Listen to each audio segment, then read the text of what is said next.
বেগম খালেদা জিয়া চলে যাওয়া নিয়ে মানুষের মধ্যে যে আবেগ সৃষ্টি হয়েছে সে আবেগকে শক্তি হিসেবে নিয়ে বিএনপি এগিয়ে যাবে বলে মন্তব্য করেছেন বিএনপি মহাসচিব মির্জা ফখরুল ইসলাম আলমগীর।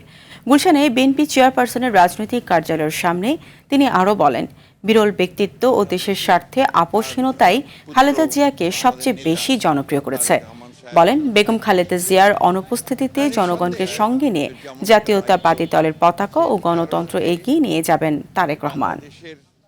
যিনি তার নীতির প্রশ্নে কখনো আপোষ করেননি, দেশের স্বাধীনতা সার্বভৌমত্বের প্রশ্নে কখনো আপোষ করেননি, এবং যিনি তার সমস্ত জীবনই গণতন্ত্রের প্রতিষ্ঠার জন্য সংগ্রাম লড়াই করেছেন, কারাভোগ করেছেন, এবং শেষ দিন পর্যন্ত তিনি অসুস্থ ছিলেন কিন্তু কখনো আপনার এই দেশ ছেড়ে চলে যাননি।